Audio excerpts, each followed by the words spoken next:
прочитать аяты священного Корана мы приглашаем муфтия Татарстана, доктора исламских наук, Куран-хафиза Камиля, Хазрата Самигуллина. Внимание на экран. Это аяты суры Аль-Хашр, написанные рукой казанского каллиграфа для рукописного Корана. Казанский рукописный мусхаф – одно из последних достижений современной российской уммы.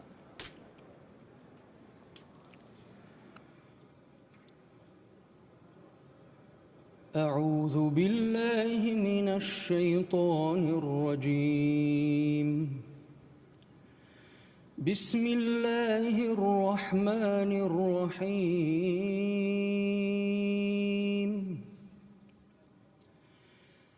لا يستوي أصحاب النار وأصحاب الجنة أصحاب الجنة هم الفائزون لو أنزلنا هذا القرآن على جبل لرأيته خاشعا متصدعا من خشية الله وتلك الأمثال نضربها للناس لعلهم يتفكرون هو الله الذي لا إله إلا هو عالم الغيب والشهادة هو الرحمن الرحيم هو الله الذي لا إله إلا هو الملك القدوس السلام المؤمن المهيمن العزيز الجبار المتكبر سبحان الله عما يشركون هو الله الخالق البارئ المصور له الأسماء الحسنى يسبح له ما في السماوات والأرض وهو العزيز الحكيم صدق الله العظيم.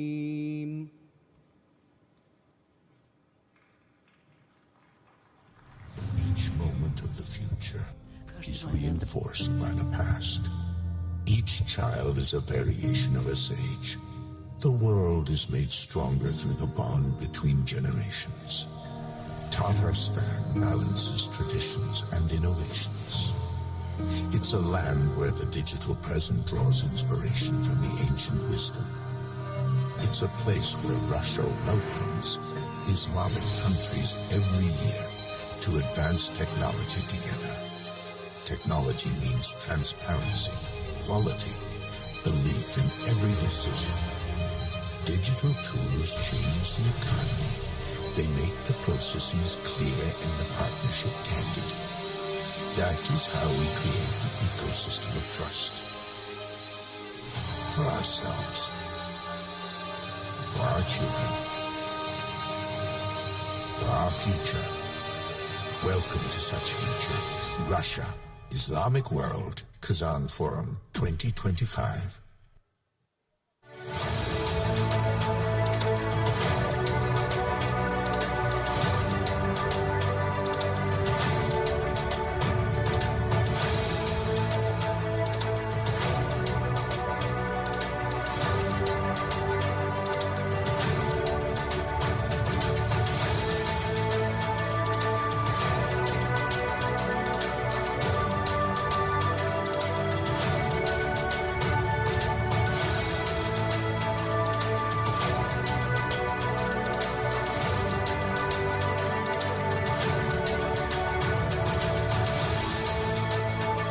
Дамы и господа, Уважаемые Ladies and участники gentlemen, dear Международного participants экономического of the форума International Economic «Россия, Forum, Исламский Russia, the мир», Islamic World, «KazanForum» KazanForum 2025. 2025.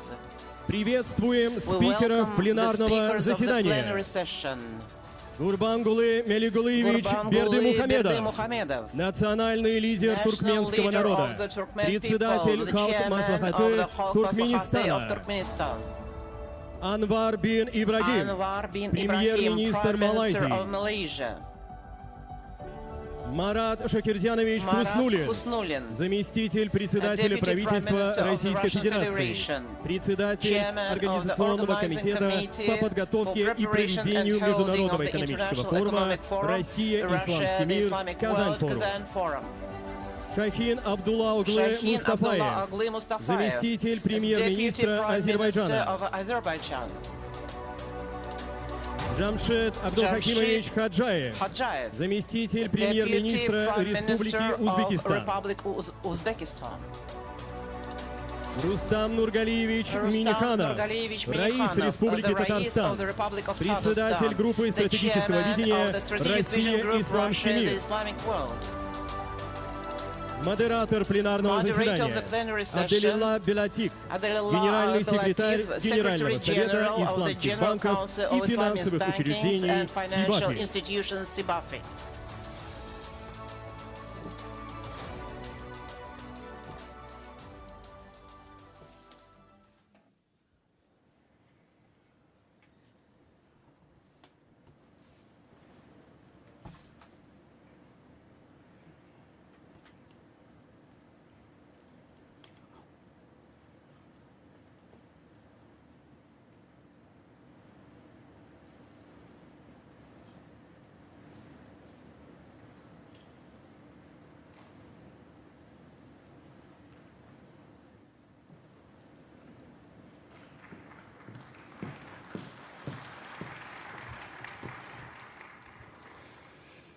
بسم الله الرحمن الرحيم والصلاة والسلام على مولانا رسول الله وعلى آله وصحبه أجمعين. Name of Allah, Almighty and Merciful. Distinguished guests, Assalamu alaikum wa rahmatullahi ta'ala wa barakatuh, and good afternoon, good evening to you.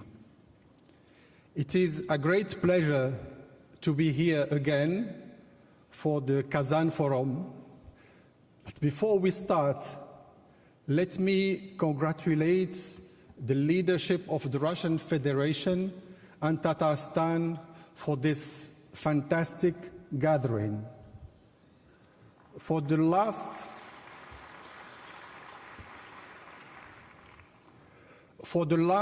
16 years, when this started, trade between OIC countries and the Russian Federation stood at $40 billion.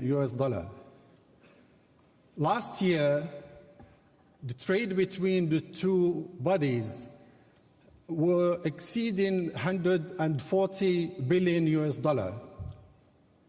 Congratulations for this increase, and congratulations to the organizers of the KazanForum for this. It certainly had a great impact on these activities.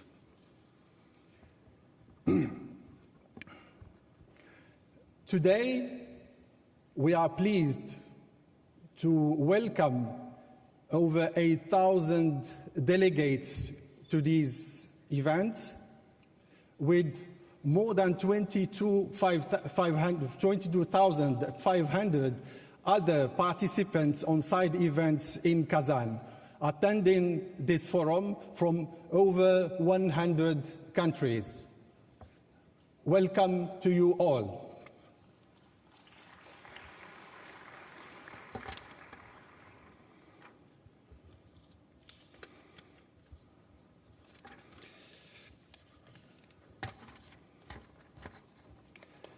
Ladies and gentlemen, to start off the program, we have two side sessions that will be ongoing. I would like first to have a welcome word. I attended this forum myself 10 years ago, and I am really beyond honored to attend this plenary session today. We have achieved a number of records, 150 events with participants from more than 100 countries.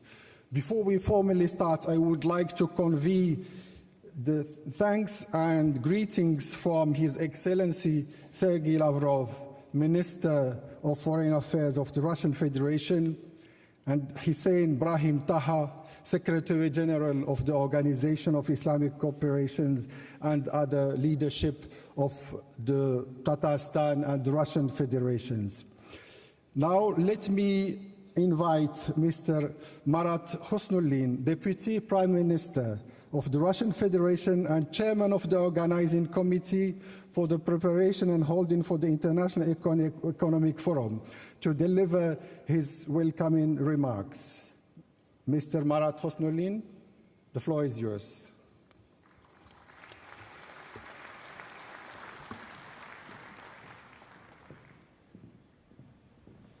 Ассаламу алейкум, добрый день. Good afternoon. Уважаемые гости, Dear рад guests, приветствовать вас на I'm пленарном happy to welcome you at the plenary session of the International Economic Forum, Russia, the Islamic World, KazanForum 2025. В начале своего In the beginning выступления of my хочу speech, зачитать I would приветственное like слово to read президента out Российской the Федерации welcoming speech Владимира of the President Владимировича of Russian Путина. Federation, Vladimir Putin. Участникам и гостям 16-го To the международного participants экономического and guests форума of the «Россия, 16th исламский мир», Economic Forum, Russia, KazanForum. the Islamic Уважаемые World. друзья, сердечно приветствую вас в гостеприимной Казани на 16-м международном экономическом форуме.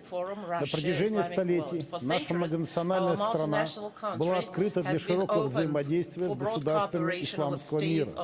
И сегодня, несмотря на сложную международную обстановку, мы продолжаем успешно и последовательно расширять экономические, научные, образовательные, гуманитарные, межрегиональные контакты.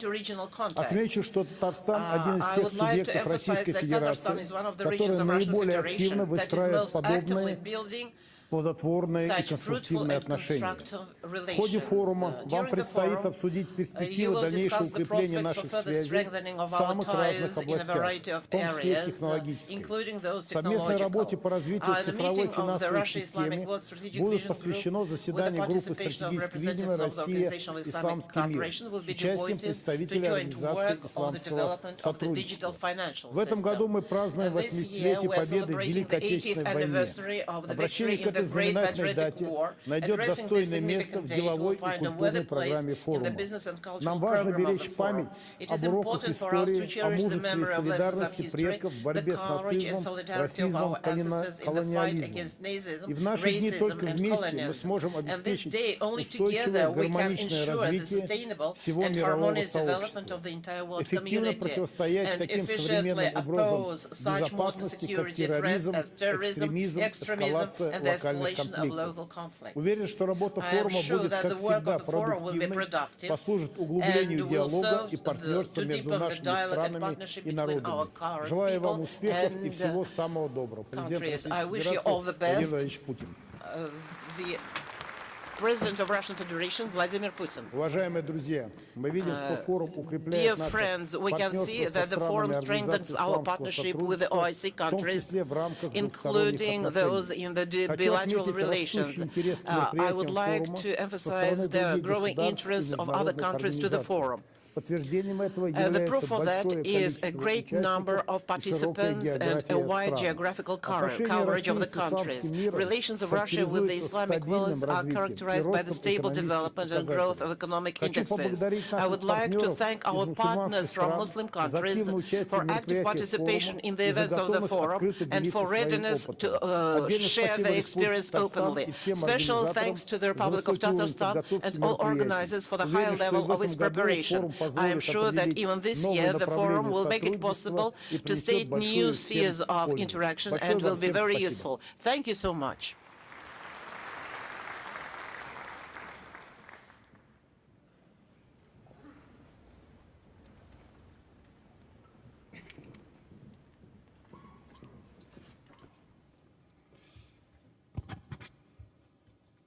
Thank you, Your Excellency, Mr. Hosnullin. Огромное спасибо, Ваше Превосходительство, Марат Хоснуллин. А сейчас я передаю Excellency Gurbanguly Berdimuhamedov, National Leader of the Turkmen people and Chairman of the Halk Maslahati of Turkmenistan. Please.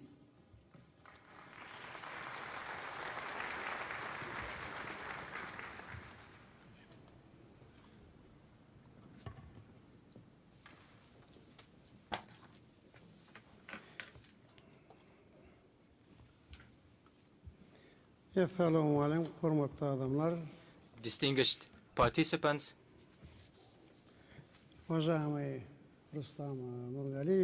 dear Rustam Nurgaliyevich, dear participants, ladies and gentlemen, first of all, allow me to warmly welcome all participants of the 16th International Economic Forum, Russia-Islamic World KazanForum, and to express my gratitude to the esteemed Rais of the Republic of Tatarstan, Rustam Nurgaliyevich Minnikhanov, for the invitation to take part and speak at this important event of international significance. Modern main trends in global development, the creation of new geo-economic realities, configurations and models present a number of major challenges to the Islamic world. It's obvious that addressing these challenges requires serious reflection and at times rethinking of the role and prospects of our countries in the modern economic order, accurate prioritization, maximum use of our objective advantages, and consolidation of potential in a solid practical basis.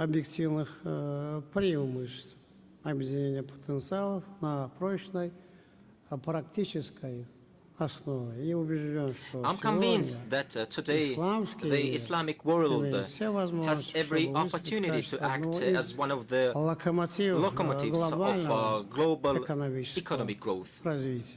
Our countries demonstrate excellent indicators in such aspects as demographics, natural resources, and geographic location. The technological level is steadily rising, financial and organizational capabilities are growing, and the scientific and educational base is being strengthened. All this serves as a good prerequisite for initiating major breakthrough projects in various sectors and for increasing the role and position of Islamic countries in the global economic and investment space.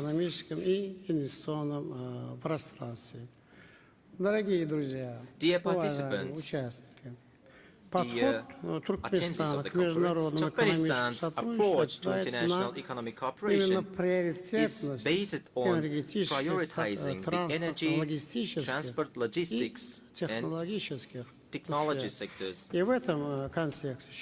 And in this context, I believe that Islamic countries are called upon to form a single energy, transport, and technological belt of Eurasia, linking the continent from the Asia-Pacific region to the Middle East and European countries. If implemented, this partnership configuration will be able to ensure the shortest routes for the delivery of energy resources, goods, and services, thereby uniting vast spaces and powerful industrial and raw material centers. In strategic terms, such a belt will become a bridge of global interaction and, without a doubt, can positively influence trade and tariff policy and the overall atmosphere and health of the world economy. In this regard, Turkmenistan is actively promoting its strategy of revival of the Great Silk Road in practice. An important factor of such a constructive approach is our country's commitment to peace, social justice, and traditional values which serve as our moral core and support, including in economic and commercial matters. In this sense, I'm convinced that the Islamic world is called upon to present models of effective and attractive cooperation. Achieving these goals will require coordinated energy policy among Islamic countries, coordination in improving the efficiency and facilitation of international transit, and strengthening logistical connectivity. At the same time, it should be noted that Turkmenistan's position has always been based on equality and recognition of interests of all participants in global and regional processes. In particular, our country firmly opposes the politicization of cooperation, the one-sidedness of energy and transport flows, and insists on the need for their diversification and availability for broad international participation. In Turkmenistan's view, the key mission of the Islamic world lies in creating the most favorable conditions for joint activities aimed at progressive and sustainable economic development on global and continental scales. In this context, Turkmenistan proceeds from the possibilities of effective use of diplomacy by Islamic countries as a tool to achieve the effective use of diplomacy, effective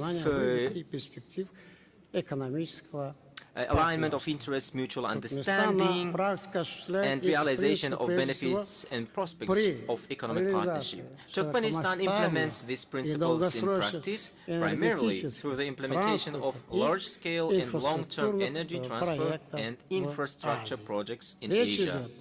This includes the construction of international facilities such as the Turkmenistan, Afghanistan, Pakistan, India gas pipeline, power supply and fiber optic communication lines along the Turkmenistan, Afghanistan, Pakistan route, and railways connecting Central and South Asia with the Middle and Far East.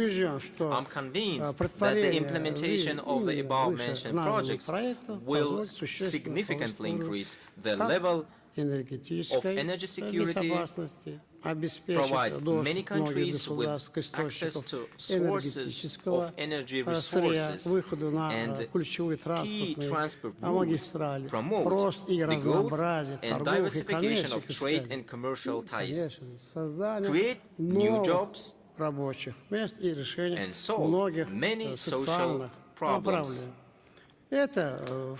Ultimately, this will contribute to political stabilization, reduce risks and threats, and increase trust and predictability in interstate relations. Today, Turkmenistan is also actively working on the implementation of multimodal transit routes in Eurasia, passing through the territories of the Caspian and Black Sea basins, uniting European and the Asia-Pacific regions into a single transport system operating on coordinated principles and criteria. Such work requires a systematic approach to solving a set of organizational, legal, I would like to once again emphasize, organizational, legal, economic, financial, and technological issues. Of course, these efforts require serious political and diplomatic support, approval, and decision-making at the level of the United Nations Organization. And here, I'm confident the solidarity position of Islamic countries will be of great importance. In this regard, we propose that Islamic financial and economic institutions, investment funds, provide more effective support to international economic projects involving our countries, and also join the process of developing strategic decisions adopted at the level of the United Nations Organization and other reputable international structures. An essential aspect of our cooperation is ensuring food security. This task is especially relevant now against the backdrop of complex geopolitical and economic realities observed in a number of regions of the globe.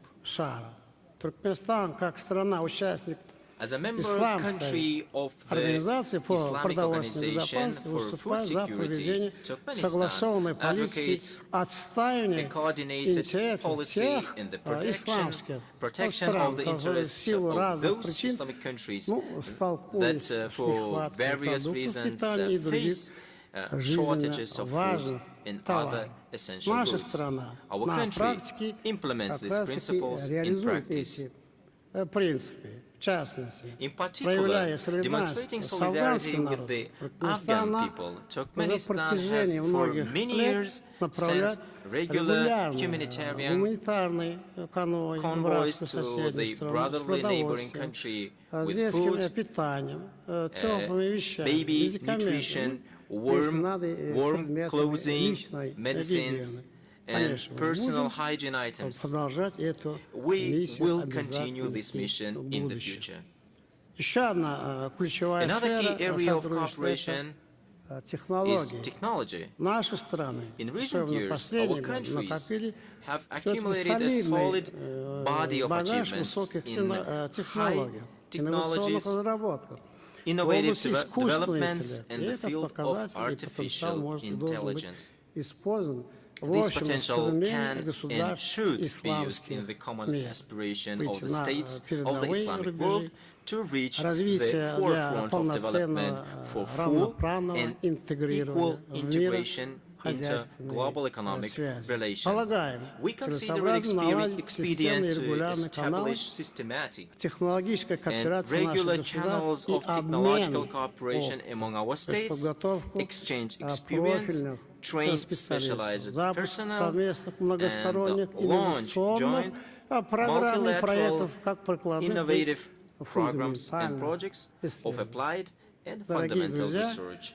Dear friends, distinguished participants, being in Kazan, I would especially like to note the achievements and successes in the cooperation between Turkmenistan and the Fraternal Republic of Tatarstan of the Russian Federation.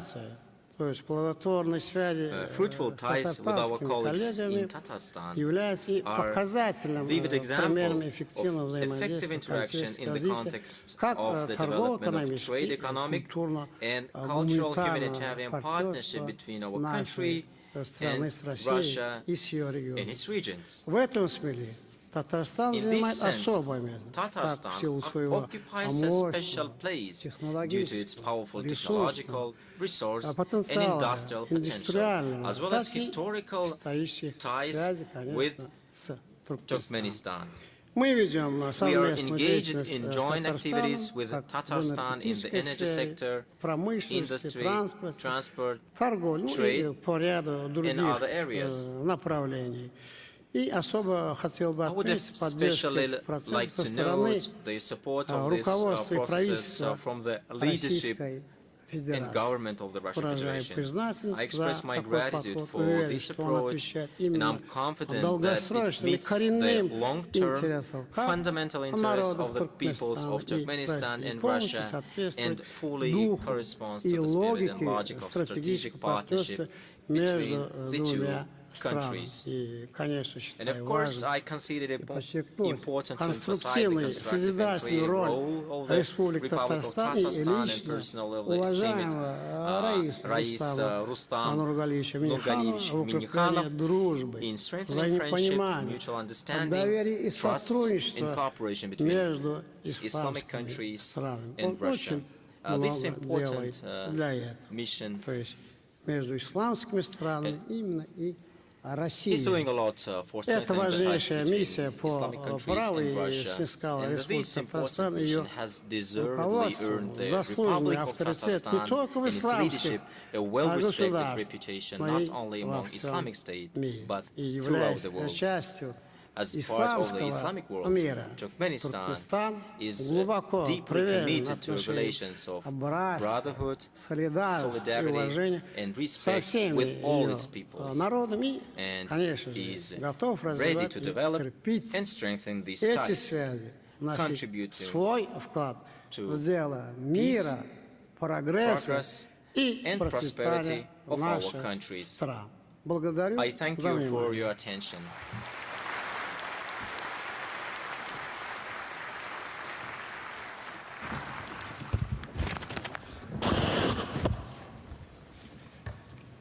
Thank you, Mr. Berdimuhamedov, for your informative statement and for your vision of the prospects for interstate cooperation. Continuing our discussion on global partnerships, I would like to turn to the representative of a country of which I have a particular interest, having lived there for a number of years and which I still consider as my second home, Malaysia. Mr. Prime Minister Anwar bin Ibrahim, Malaysia is widely recognized as one of the fastest growing economies in Southeast Asia. This year, your country also assumes the honorable mission of chairing ASEAN, representing the interests of a community of more than 660 million people. This is particularly significant in the context of the region's growing role in the global economy and international relations. The floor is yours, Your Excellency. Thank you. Assalamu alaikum wa rahmatullahi wa barakatuh. Alhamdulillah Rabbil Alameen. Nahmaduhu wa nusalli ala Rasulih al-Kareem wa ala alihi wa sahbihi ajma'in.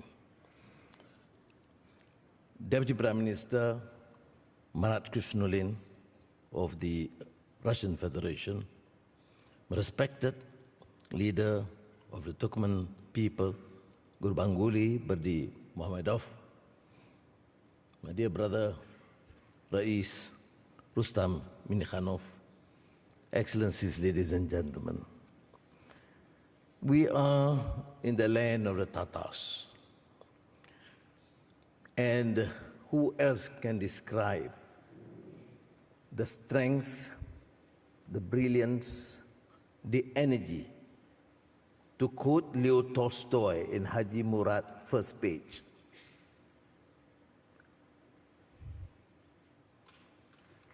What energy and tenacity.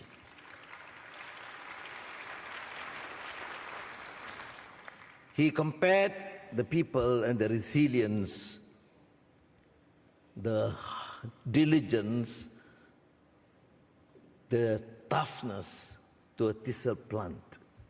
Sturdy, soiled with black mud,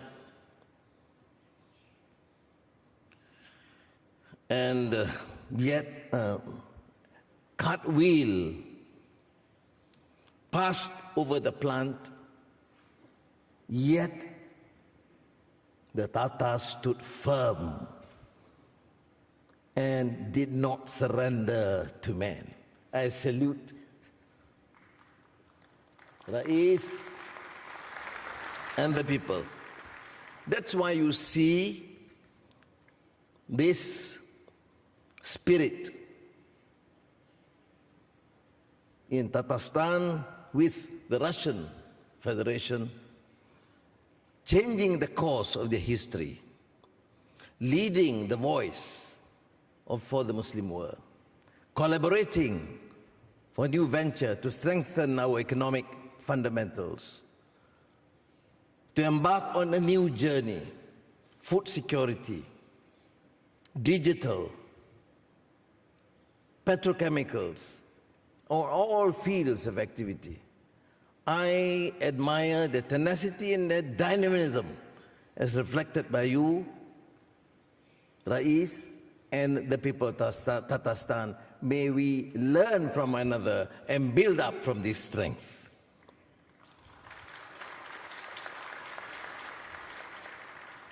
And in Tarmush, your great national poet, the pride of the Tatars, Abdullah Tukai wrote in 1908, Bu Tarmush kem bilan tuktar Tatarstan, sugush sin hit ke te armas tuk Tamastan.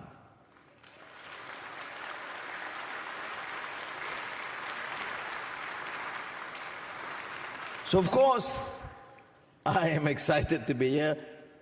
Forgive me for the pronunciation. I have to spend a few days to improve. But that's the spirit. Never surrender.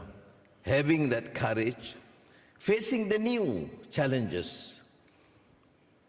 New tariffs, sanctions, geopolitical pressures will not deter us. And let us therefore work together to strengthen our fundamentals, which of course begin with the economy. That is why the issue of embracing the halal adventure is very critical. It's more than $3 trillion operations. From the Gulf countries to the Middle East to Africa to Asia, we should then formalize and strengthen this cohesion.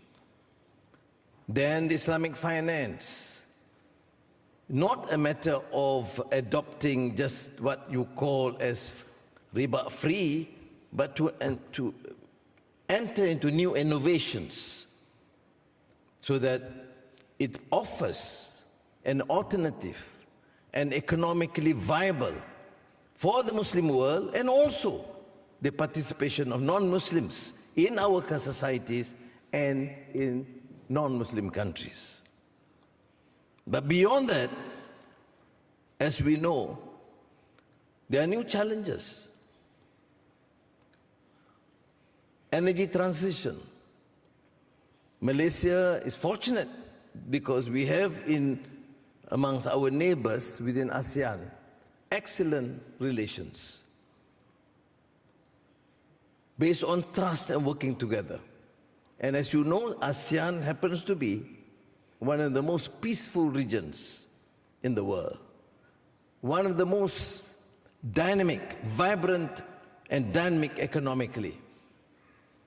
And we therefore embark on some practical measures, like the ASEAN power grid, crossing from Vietnam into Laos, Cambodia, Thailand, Malaysia, Singapore, and from Sarawak, Sabah, Indonesia to the Philippines. So you can see, and Brunei.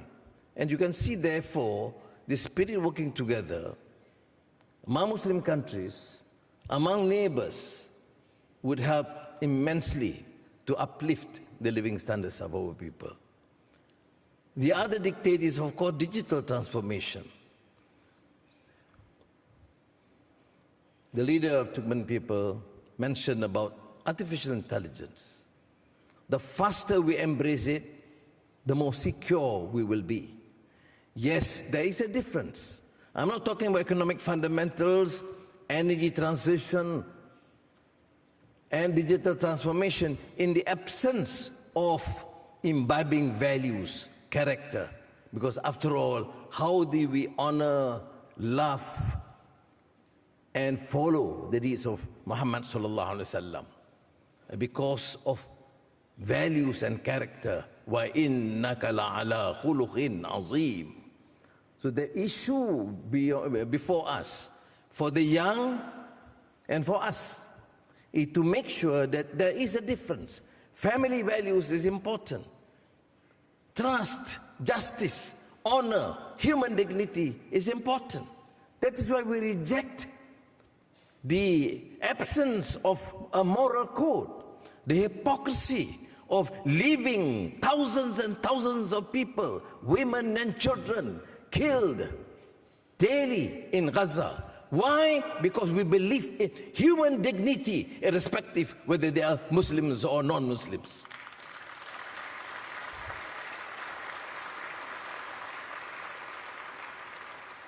So, Excellencies, ladies and gentlemen,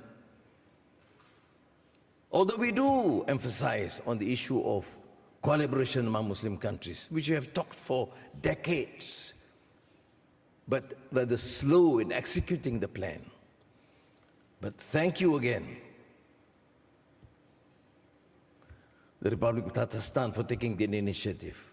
And I am personally impressed because while meeting President Vladimir Putin, here comes a president who mentioned repeatedly the need to support this forum, the need to ensure that this forum is more pragmatic, meaningful, to strengthen the force among Muslim countries. So thank you, Rais, and convey my respects to the President for the support he has given.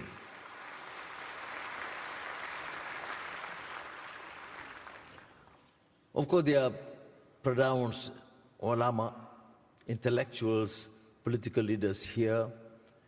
We have deliberated these issues a number of times, and I have suggested in the strategic meeting this morning that for the youth, we should follow up, let our young boys and girls reflect upon what we have discussed, and offer more suggestions, express their support or disagreement, so that the voice of the youth are not only heard but taken into very serious consideration, because we must ensure that the young feel and know that in our articulation of issues and decision in terms of our priorities, they will have a major say to affect programs that affect the young. So thank you very much again, the Republic of Tatarstan. And I wish you well. And I come here all the way from Malaysia just to express my support and admiration for all the good work and effort to strengthen our resolve. Thank you. Assalamu alaikum wa rahmatullahi wa barakatuh.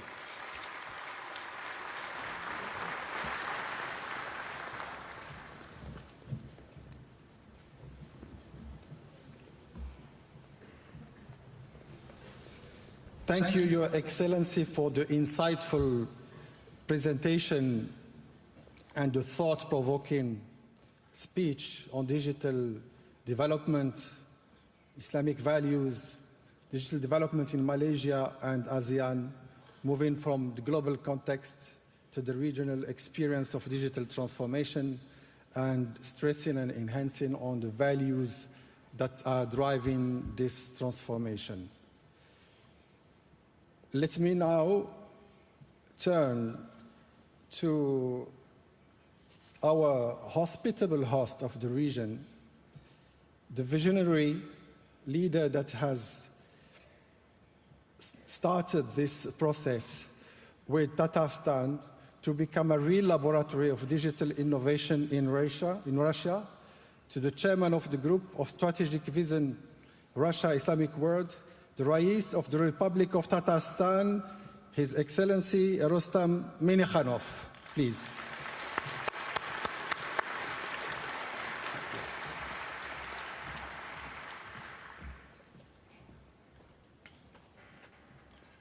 Бисмиллахир-рахманир-рахим. Ассаламу алейкум ва рахматуллахи ва баракатух. Уважаемые руководители, премьер-министр Малайзии, уважаемый Malaysia Prime Minister Gurbanguly Mohammed, the leader of Turkmen Марат people, Шикерджанович, наши Marat братья из Shakirjanovic, Азербайджана, из our brothers from Azerbaijan, Узбекистана, from уважаемые Uzbekistan, дамы и dear господа, ladies and gentlemen, представители dear зарубежных делегаций, of international российские наши delegations, коллеги. our Russian Искренне рад colleagues. приветствовать I am вас very на happy to 16-м welcome all международном of you экономическом at the форуме 60th Россия-Исламский International мир, KazanForum. Forum, Russia-Islamic Мы World, глубоко признательны KazanForum. We президенту are Российской Федерации grateful to the Владимиру Владимировичу President of Путину Russian за Federation, оказанное Vladimir доверие Putin, и for the неизменную trust поддержку and форума.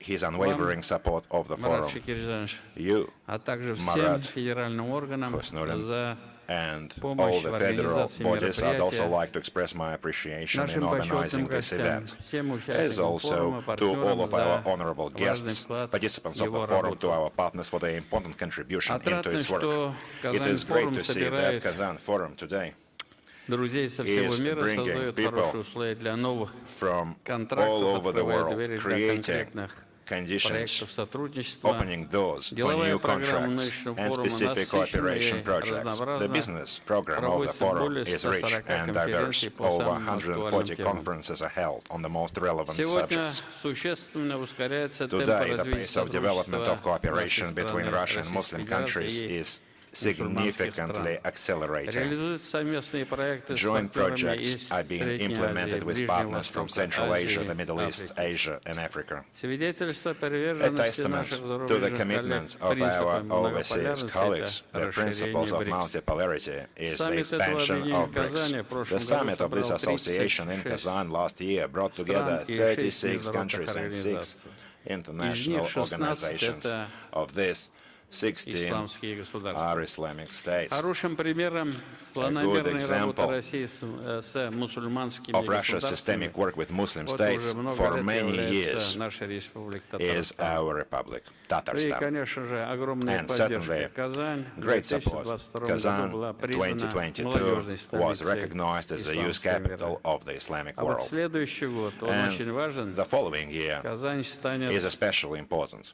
культурной Kazan столицей will исламского become мира. Это огромное доверие. Islamic world Давайте cultural поблагодарим capital. This is huge аплодисментами trust. Let's please наших make a round of коллег applause с исламских to стран our за такое colleagues from высокое Islamic доверие. countries for such high Ну acclaim и and trust. работа тоже показывает, что Certainly, товарооборот со work странами shows that организации trade исламского turnover сотрудничества увеличился with на countries of 38%, Organization of Islamic и он Cooperation has составляет increased уже by порядка 38% 8 миллиардов and долларов. amounts to about $8 Успешно работает группа billion. стратегического видения России исламский Successful мир. work of working Знаковыми group strategic vision мероприятиями Russia-Islamic стали world заседания should группы also be в noted. Малайзии в декабре. Significant events were Казани мы held at the собирались. meetings of the group in Kazan, in May, and Ну и, Malaysia конечно in же, December. вот сегодняшнее And certainly наше today's выступление уважаемого addresses by respected Анвара Ибрагима, Gurbanguly они говорят о том, что мы на правильном пути. Anwar Огромные слова Ibrahim благодарности suggest we're on the за right вот track. такие Huge конструктивные words of советы и gratitude выступления. for such Это огромная constructive поддержка для нас. advice Давайте and your поблагодарим addresses. I think this is huge наших support for all of us. Let's лидеров please put our hands за together такие for our leaders,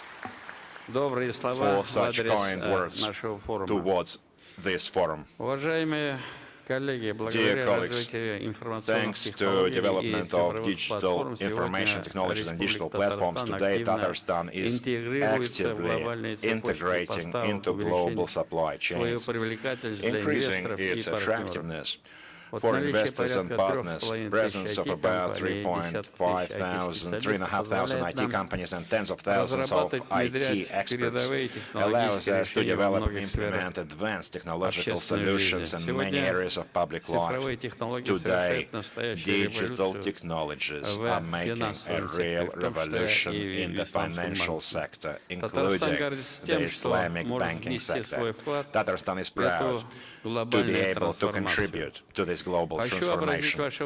I would like to draw your attention to our experience in attracting investments in the IT sector and implementation of digital solutions in urban and public administration, also digital. It is also important to take into account cultural, religious traits and adapt them into digital technologies.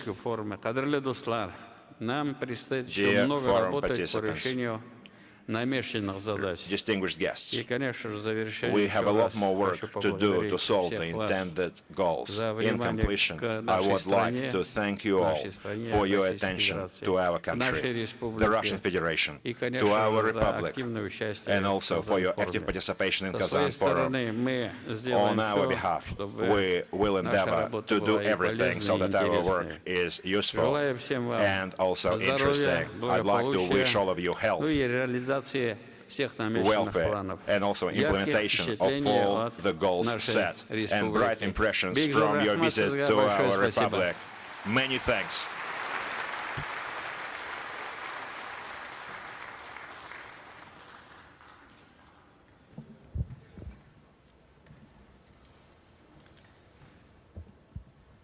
Thank you, Mr.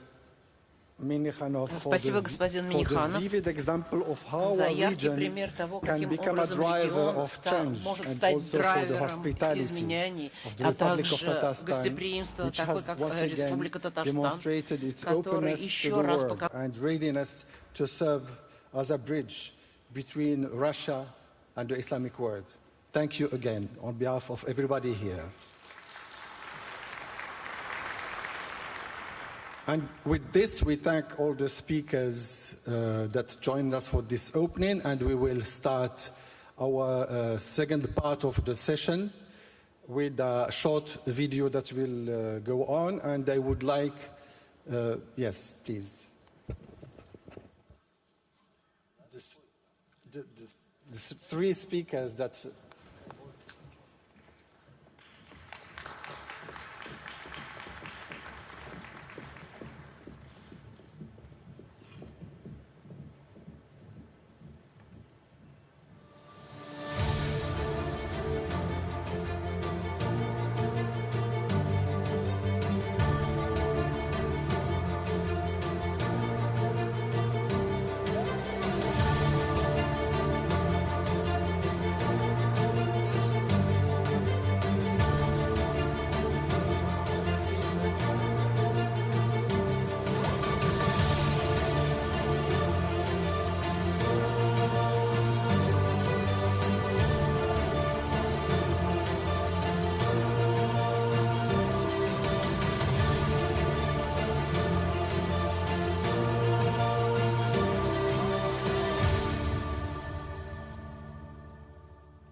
thank you and welcome again, and let me welcome to the stage our additional speakers, His Excellency Sheikh Ibrahim bin Khalifa Al Khalifa, Chairman of the IOFI Board of Trustees,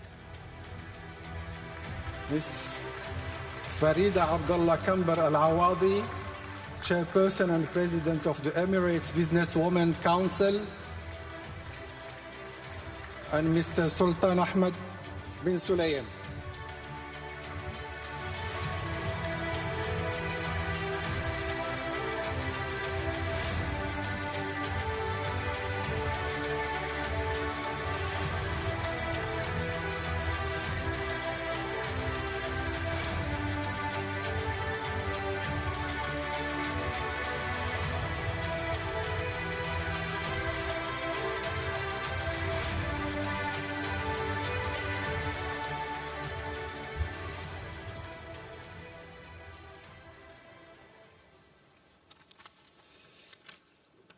Thank you. And we are joined as well with Mr. Marat Hosnuddin from the beginning, Mr. Shahin Abdullah Oglu Mustafayev, Deputy Prime Minister of Azerbaijan, and Mr. Jamshed Khojayev, Deputy Prime Minister of the Republic of Uzbekistan.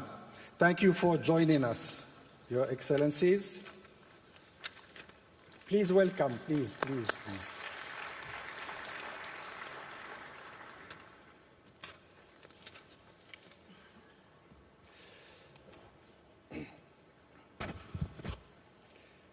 Can we?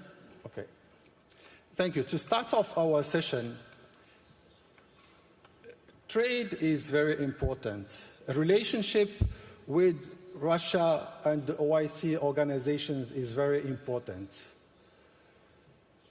of course. But to do that, you have some prerequisites. To facilitate this process, you have to have some prerequisites. So what we see is that we have favorable situations now with the global surge in non-cash transactions. Digital transformation, the fuel for it will be the money, like the fuel of the transactions. Do we have cash transactions or we still use fiat money? So there has been a surge in non-cash transactions for the last few years, being more than $1.6 trillion globally. And it is expecting to grow to reach over 2.8 trillion in 2028.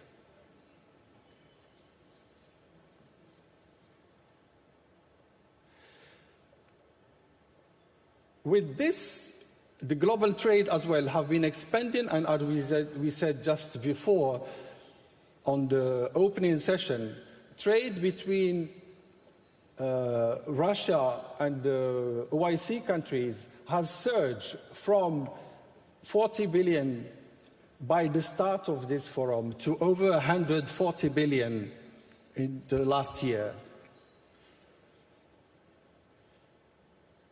Do you have a guess where that it will be by 2030, for example? It's a question we will perhaps discuss with our panel later on. Opportunities, of course, are here, but you have to have the right infrastructure to facilitate this process.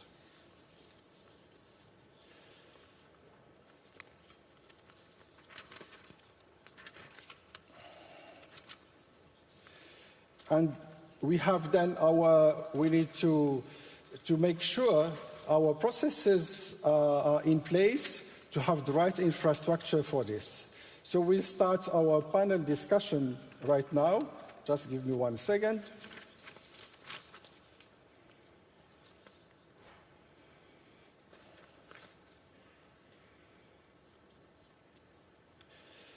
So I'll start with Mr.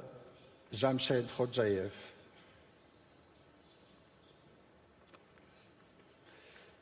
Uzbekistan, thank you for this. Uzbekistan is pursuing an active policy of digital transformation in various sectors of the economy.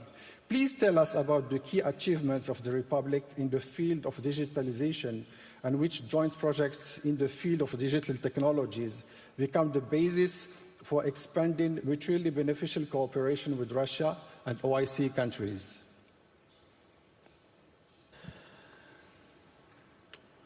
Good afternoon, dear participants of the session, ladies and gentlemen, dear colleagues, Mr. Moderator.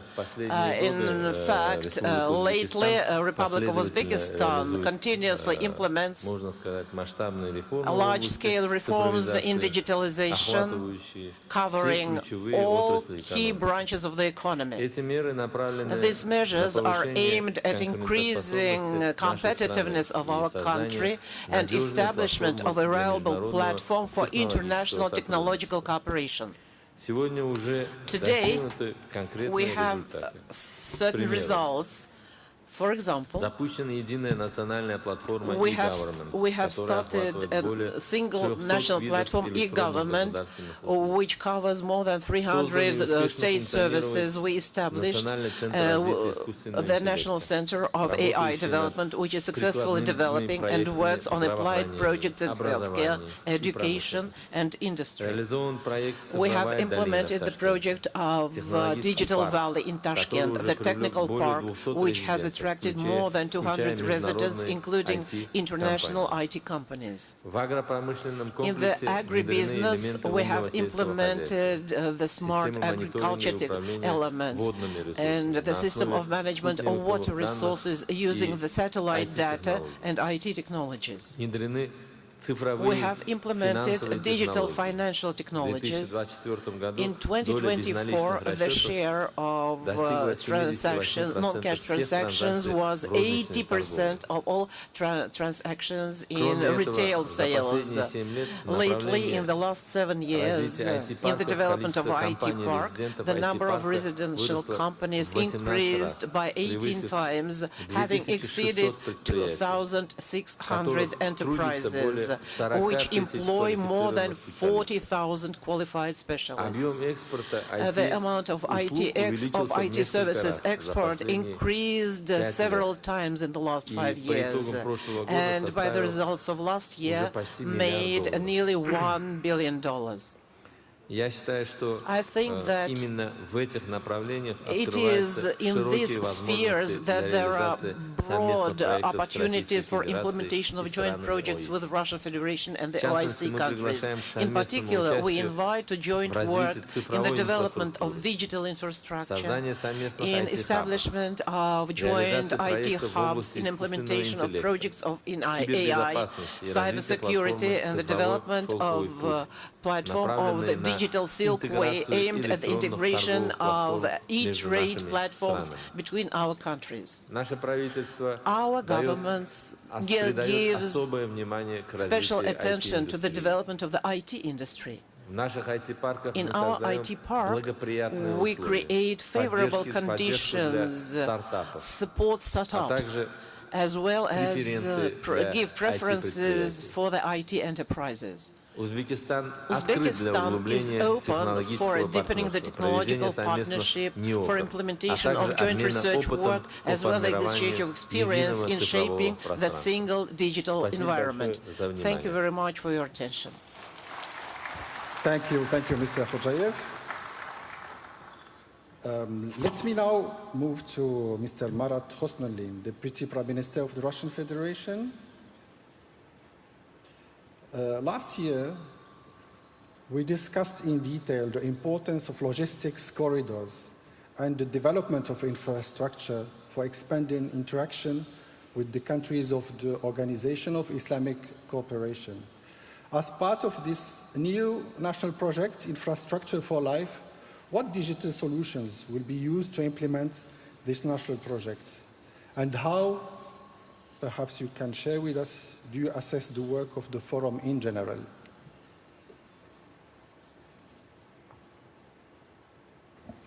Спасибо за вопрос. Россия активно внедряет сегодня информационные технологии во всех сферах деятельности. В прошлом году по поручению президента мы утвердили ряд национальных проектов, в которых определили перспективу развития страны на 6 лет и до 30 года, в перспективе до 36 года. Что касается инфраструктуры для жизни, это национальный проект, который объединил в себе все, что связано с человеком. Где человек живет, куда он ходит, где он отдыхает, как он передвигается. Мы все объединили в один проект. И, конечно же, для реализации этих проектов мы совершенно четко понимаем, что нам не хватает сегодня трудовых ресурсов. У нас есть серьезное ограничение за счет санкционного давления. Сегодня фактически все информационные ресурсы, международные программы прекратили свою деятельность на территории Российской Федерации. Но мы, несмотря на это, создали свои программные продукты. Мы ежегодно видим прирост IT-инфраструктуры от 15 до 20% ежегодно. И вот если говорить об инфраструктуре для жизни, то мы попытались, как вот собрали все проекты инфраструктуры в один проект, также projects into one project. And the same we did with information resources. We also united them into one project. We set forth a task to build more than 1 billion of square meters of accommodation by 2030. And more than 700,000 will be a residential housing. Of course, we need to increase the working capacity. We should implement information technologies, and we decided to go blockwise. For example, today we have the completely information control system on all developers. Everybody who builds a multi-apartment house are controlled, and the history of the construction for the last 6 years is represented in this information resource. We have created a separate program, which is named the National System of Spacious Data, where we have 2,000 different layers: geodesic, cartography, cadastre, land management, agriculture, transport, and power engineering. This is our main national system, and using it as a basis, we developed an international platform, and the more information resources we have, the more we integrate it into this national system. Our task is in the next 2-3 years to develop 200 master plans of the development of settlements, 2,060 core settlements with 65% of the population living there. We need to develop plans where the quality of life of residents will increase by 30% in 6 years. It is a very difficult task, a very comprehensive task, and we are doing this within the development of the complex infrastructure. We have certain issues for the utility services, and to control this service, we have established the State Information Service, which is GIS of utility sector, which shows us what amount of services is provided to the residents and how they are controlled. We actively are dealing with the improvement program, and we managed to attract a maximum amount of people. Residents by themselves choose their settlements, which spaces, which yards needs to be improved. For the first, we give the money comes from the federal, from regional budgets, and we developed a special informational platform, the city urban environments in the state services platform. And we used this platform, and there were 17 billion people who took part in this voting. We are now having the next voting, and we can see that more and more people will take part in it. We have developed a 6-year plan for the development of highways, where we used the complete information: what is going to be built, what is going to be reconstructed, how all the plans will be interrelated concerning the international transport corridors, the development of regional highways, municipal roads, and what section of road, when and how will be repaired or constructed. And now we are just discussing this with our regions and Ministry of Transport, and have signed all necessary documents. And we developed a special information product for that.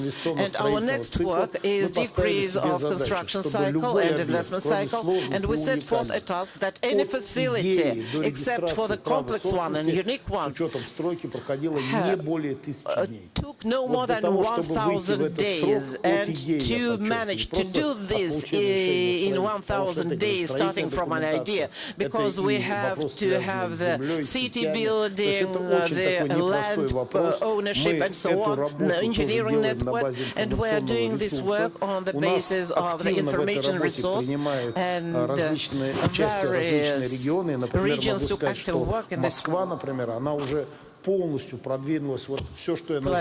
Moscow is very much ahead, because all what I am speaking about has been developed in Moscow. Moscow has a digital twin of the city, where it has everything that has been constructed, which is under construction. Everything was digitalized. And now the task is to collect all our information resources and to develop a single digital platform. Representatives of the OAS countries are растет население, Muslim быстро countries with a растущая fast-growing экономика, и population, города и fast-growing населенные пункты, они economy, and the постоянно cities and меняются. settlements are constantly Меняются и требования к changing качеству the жизни, requirements for стратегия the развития. life Я считаю, quality что эта to the тема development вообще она strategy. крайне And I важна. think that this topic is Сейчас мы exceptionally уже подошли к другому important. этапу, And что now нам we всем have reached the нужно next максимально stage использовать when we искусственный need интеллект. to use Хотя мы AI as только much первые as шаги в этом possible. направлении Even though we're делаем, но just тоже making first видим steps очень in большую it, we can перспективу. see Я a large пользуюсь prospects in that. And приглашаю using всех this chance, коллег I invite с all наших colleagues участников from all форума. Мы participants of готовы the сами forum. делиться We are своим ready to share своим уже our наработанным опытом. И, конечно, если есть у кого and опыт вот if в тех сферах, anyone которые я has назвал, мы experience с in the удовольствием spheres I готовы named, сотрудничать, we're happy to покупать, приобретать, cooperate, to делать borrow, совместные to buy, проекты. to Считаю, что это implement точно joint даст большой projects, плюс which для will развития give нашей страны, big наших result for the регионов. development of our Главное, что от countries, этих our решений regions, жизнь and наших the most людей important будет that лучше. life of our Спасибо people will become всем за better внимание. from Мы implementation готовы of к such projects. сотрудничеству. Thank you very much for your attention. We are ready for cooperation.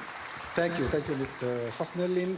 Indeed, digitalization opened up fundamentally new forms of cooperation, and I'm sure that there are tremendous opportunities with the cutting-edge level of development of technology and innovations within the Russian Federation and the huge market opportunity of economy and youth population in the OIC countries. Let me now expand a little bit our geographic interests of our discussion and turn back to the other part of our panel, to the experience of Azerbaijan, a country that is actively implementing digital solutions across multiple sectors. Mr. Mustafayev, Azerbaijan is actively developing digital solutions in public administration and business. Can you please share with us what innovative digital projects are being implemented in your country, and how do they affect economic growth and investments attractiveness, and in which areas do you see prospects for digital cooperation between Russia and other OIC countries?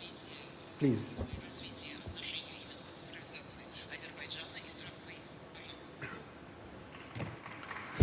Thank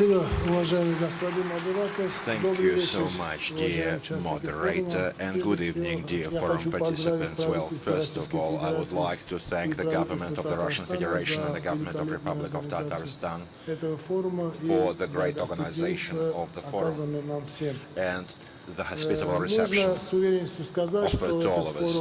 I can confidently state that this forum takes an important place among international platforms and certainly helps towards cementing cooperation between Russia and the Islamic world. I would like to express gratitude to the hospitable owners of the forum for the invitation and say that Azerbaijan is taking part proudly in its work. Digitalization is one of the key sectors of Uzbekistan policy in improving the quality of life of the people. And certainly one of state priorities, the basis of the policy, is the concept of digital development of the Republic of Azerbaijan, which was approved by presidential decree. The key goals are improving the well-being of the citizens, creating advantageous business climate and flexible state administration. MyGov platform was created in Azerbaijan. It provides for state services, government services to the citizens. All of the services are digitalized. It should be noted that according to the one-stop shop window principles, this MyGov platform provides for a full range of services. Future expansion and scaling of the platform will see connection of new services, which are already functioning on specialized digital platforms. Electronic social system, single social register, which provides for citizens access to different social services, including pensions, disability payments, benefits and also enables for e-certificates. Electronic notary services unites the whole country's services for notarizations. E-customs is an electronic customs systems providing for online declaration of products. Freight, processing, electronic procedures.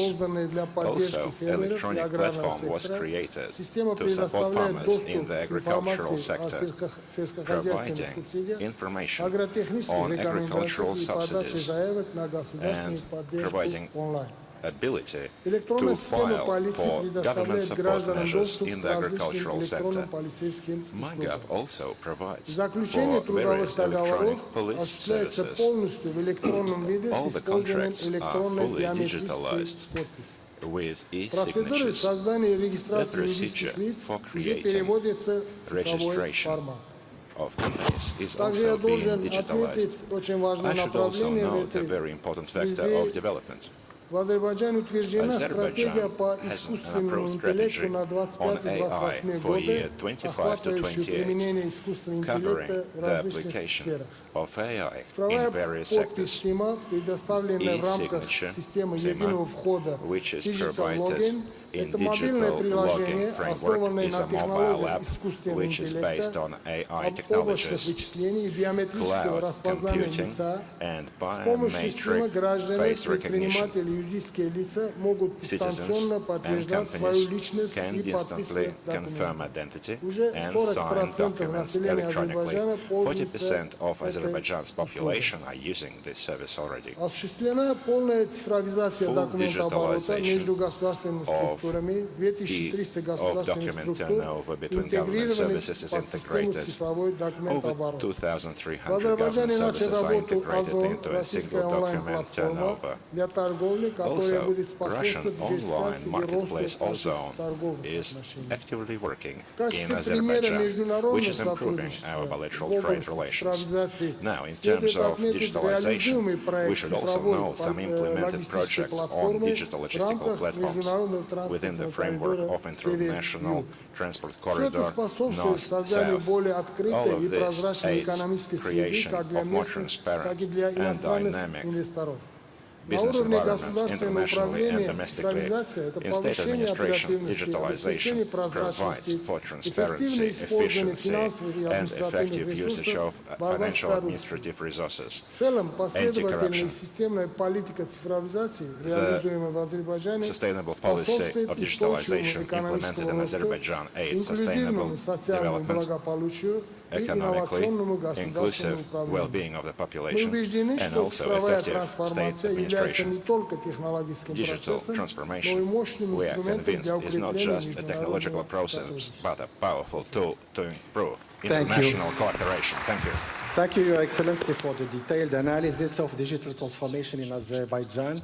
It's really interesting to see how different countries in the region are forming their own approaches to digitalization that take into account national specifics and which offer further areas of cooperation among the countries themselves and with the OIC countries.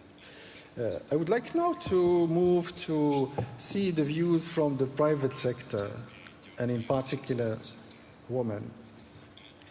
I suggest to consider talking to Mr. Lawadi.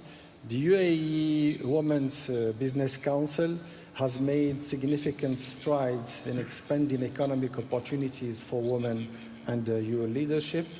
The United Arab Emirates is always known for its progressive initiatives on gender equality in business and other innovations. How do you assess the impact of digitalization on opportunities for women entrepreneurs? And what digital solutions and platforms, in your opinion, could most effectively contribute to strengthening the role of women in the development of economic cooperation between Russia and the Islamic world? And finally, which technology areas offer the greatest prospects for joint initiatives, in your opinion? Please. Bismillah ar-Rahman ar-Rahim. Assalamu alaikum. Good afternoon, ladies and gentlemen.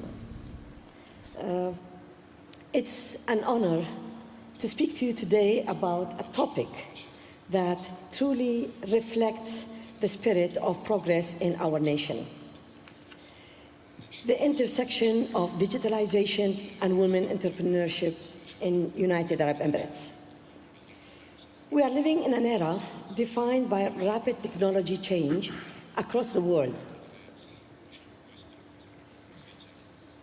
Digital tools are revolutionizing industries, reshaping how we communicate, and opening new doors for innovation. In United Arab Emirates, digitalization is doing something even more powerful. It is empowering women. It's empowering women to lead, to innovate, and to build the future. The United Arab Emirates Digital Government Strategy 2025 and broader digital economy vision are not just about efficiency, they are about inclusion. Through smart infrastructure, e-commerce, and digital services, women now have easier, faster access to the tools and platforms they need to start and grow their businesses.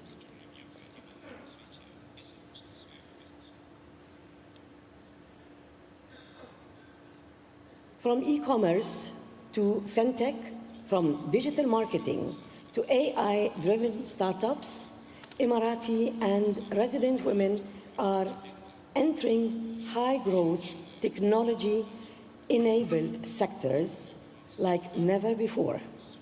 The digital space that has leveled the playing field for female in the world of men's that was occupied by men mainly. It has reduced the need for large physical investment, minimized barriers to market entry, market entry, and allowed flexible, scalable business models. Initiatives like SheTrade, Women in Tech UAE, and government-supported escalators are helping women harness digital tools to scale their venture and to grow their business activities. In fact, women now own over 50% of SMEs in the United Arab Emirates. And many of these are digitally driven.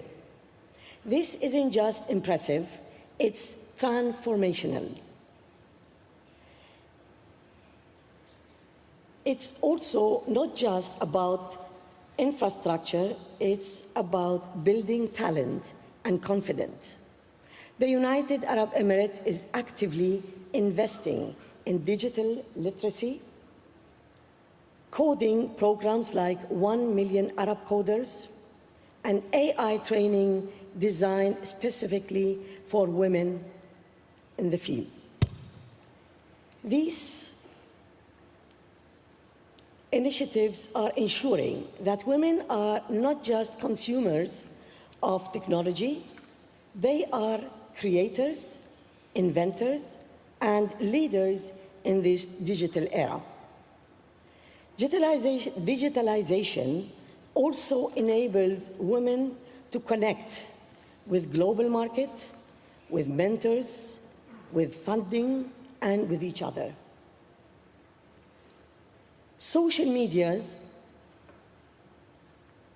online platforms, and digital marketplaces are providing women empowerment in United Arab Emirates with unprecedented reach and visibility, both locally and internationally.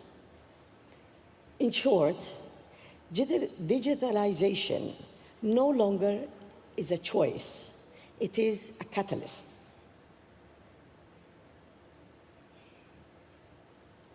For women and for the future economy. Empowering women in this field in the United Arab Emirates is showing the region and the world how it can be done, and with vision, investment, and commitment to gender equity.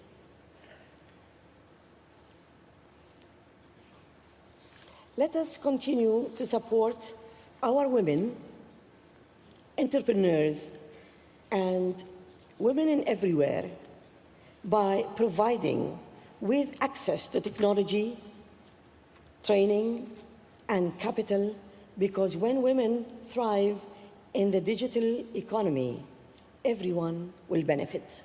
Thank you. Thank you so much. Shukran, Salawadi. Thank you for the insightful observations on the transformative role of digital technology in empowering women in business. The link between inclusivity and economic development is clear. It is a logical move from the social dimension of digitalization to its financial dimension, which is the foundation for all economic initiatives, which lead us smoothly to our next speaker, His Excellency Sheikh Ibrahim bin Khalifa Al Khalifa,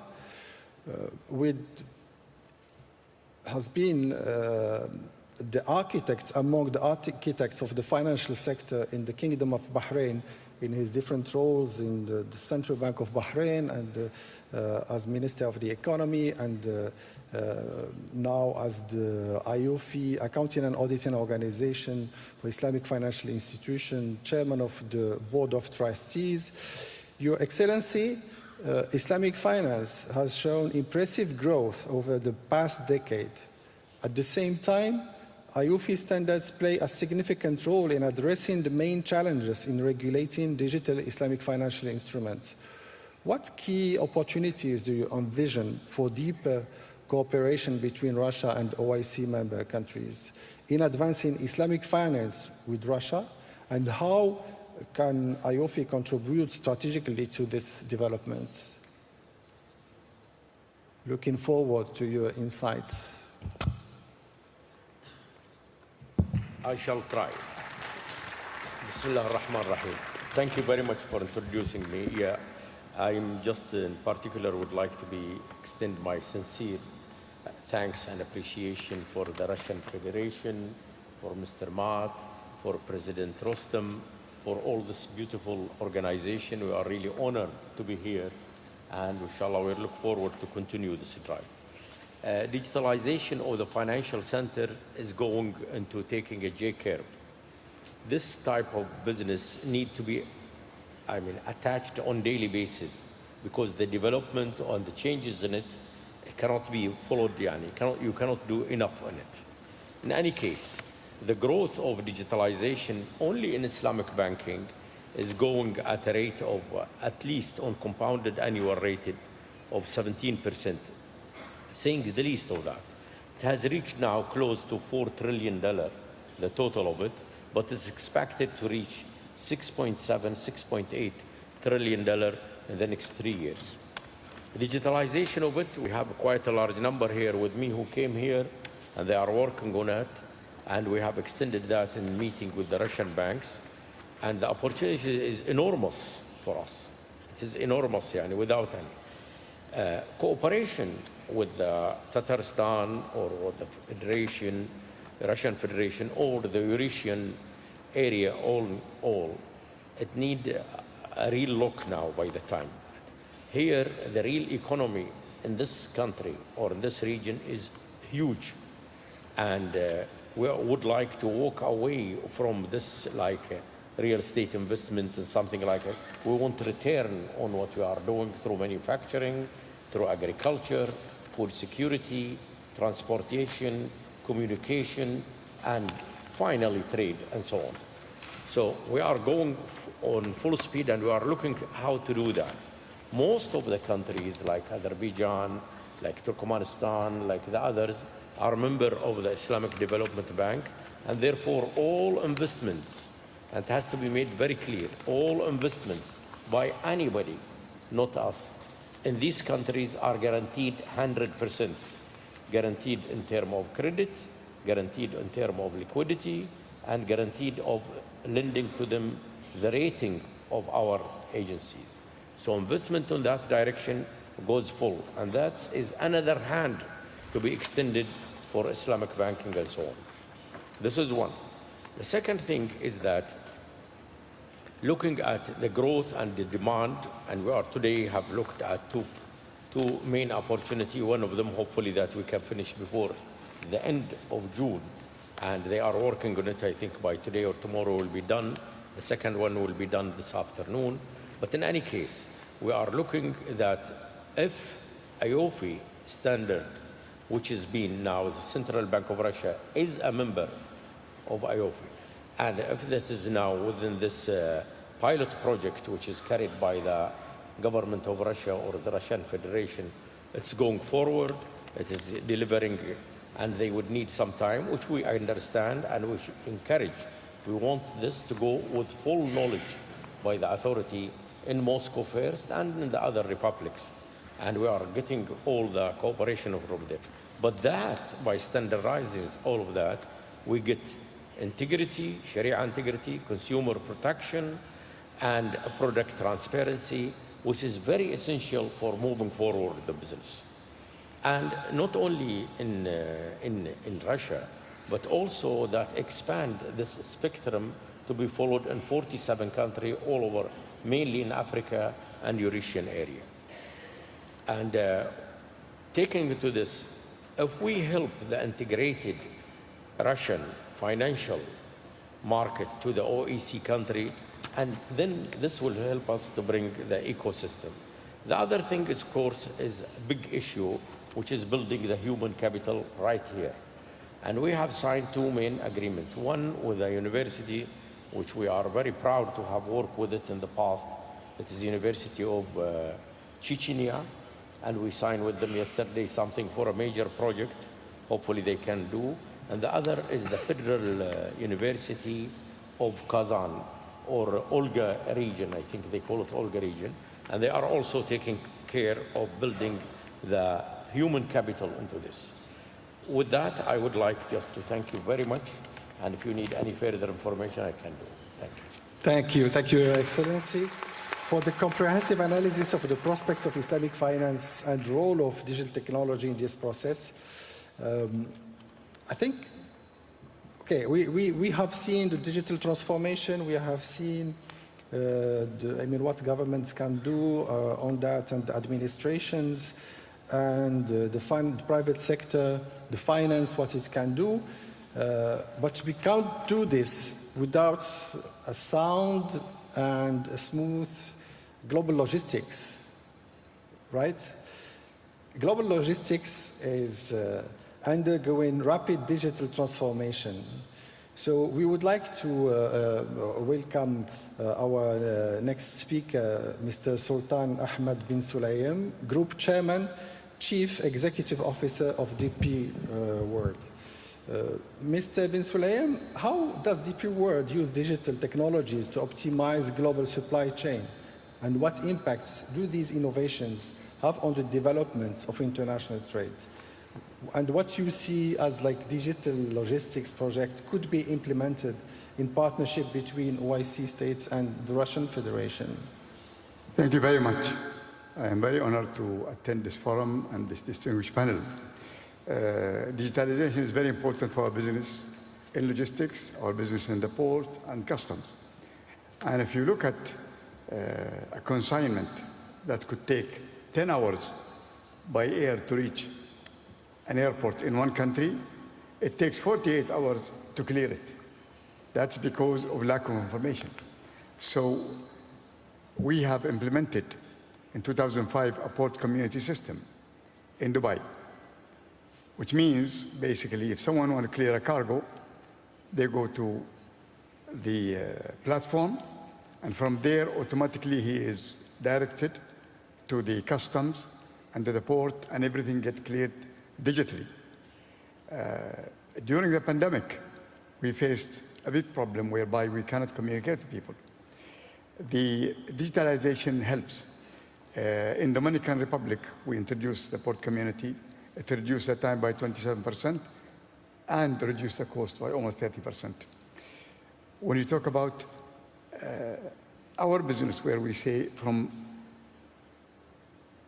factory floor till customer door, digitalization helps a lot.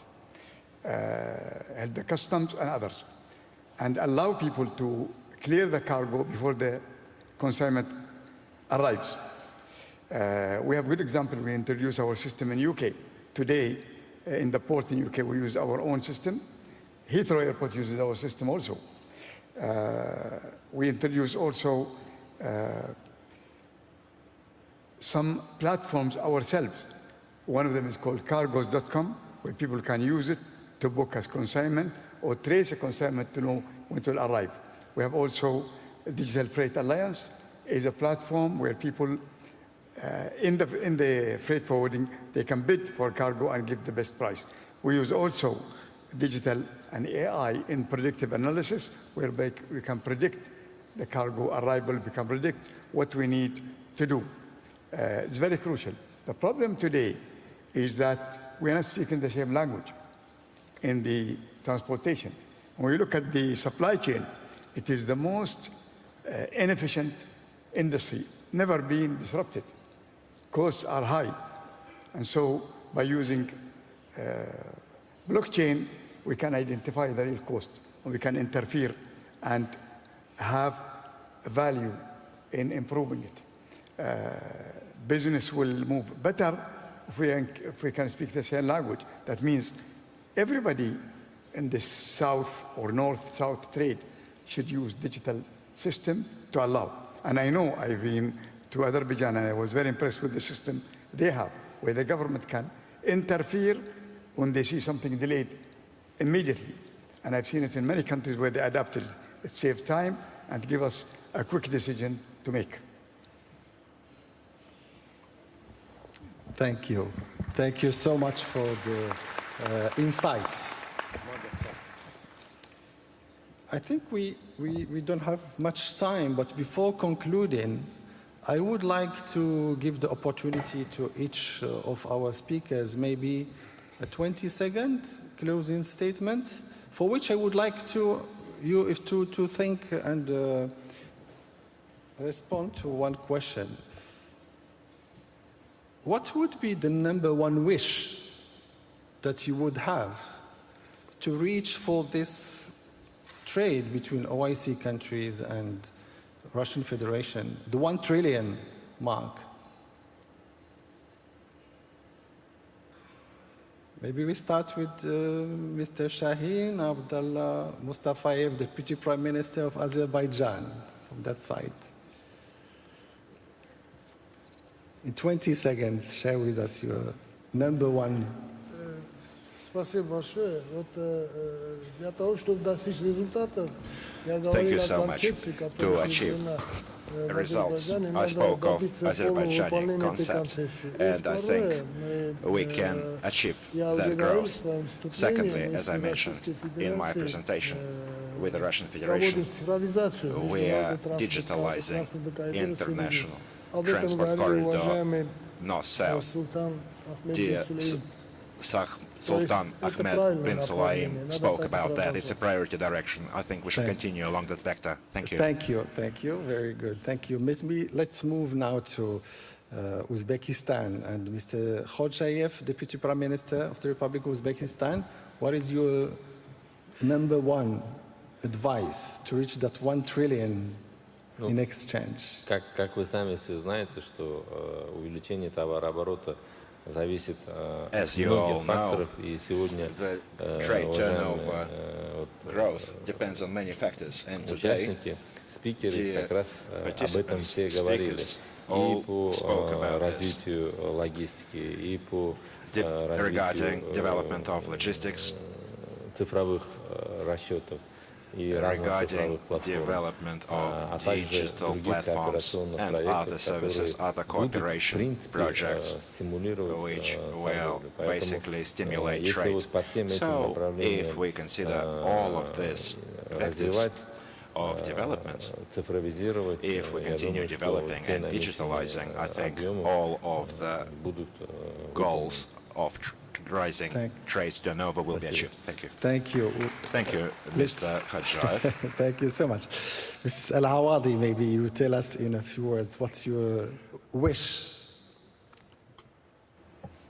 Actually, I would like to thank the organizers, and I'd like to thank especially the organizer for Women Prospect, which I've been dealing with, for putting such a huge effort to bring distinguished women from different parts of the Islamic world together and to bring us the opportunity and the possibility for building bridges and actually communicating. And I think that digital tools will really make this job much easier for the future and will make the possibility for continuity of that and building a strong relation between us.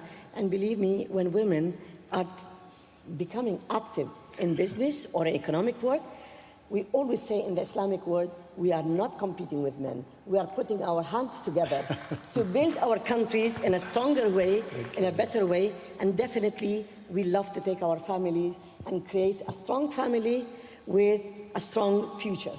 Thank you. I can't agree more with you on this.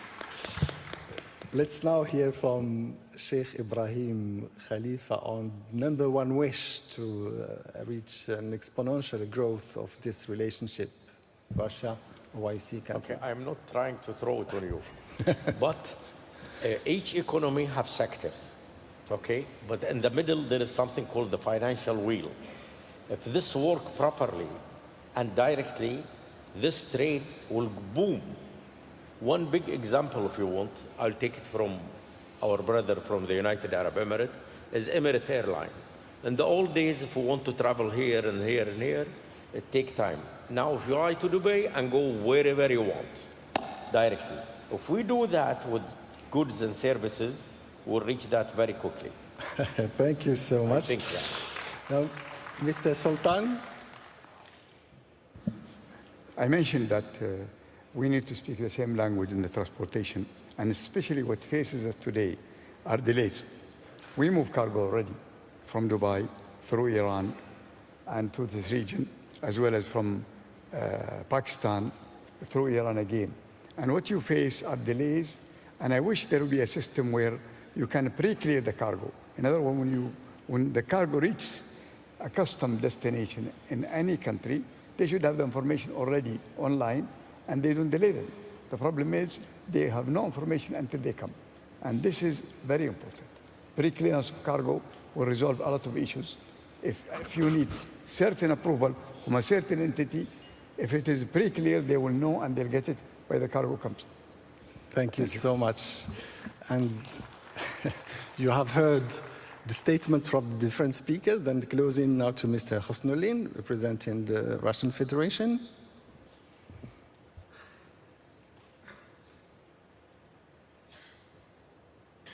Вы знаете, у нас на форум приехало такое большое количество участников. Мне кажется, что если в результате форума каждый приедет к себе домой, доложит своим руководителям, своим лидерам стран о том, что нужно делать, и сконцентрирует усилия на достижении этой задачи, мне кажется, у нас все получится. А если мы еще при этом сделаем единую цифровую платформу для достижения этой цели, страна есть, что безусловно успех у нас, то мы точно получим успех. Я хочу, пользуясь случаем, еще раз сказать всем спасибо за ваше время, за вашу энергию, за то, что вы вместе с нами здесь делаете. Спасибо. Thank you so much. Ladies and gentlemen, now we come to the close of the session. I would like to join me in thanking our speakers and experts for sharing with us their insights. It's a rare opportunity to have such a panel with us. Thank you.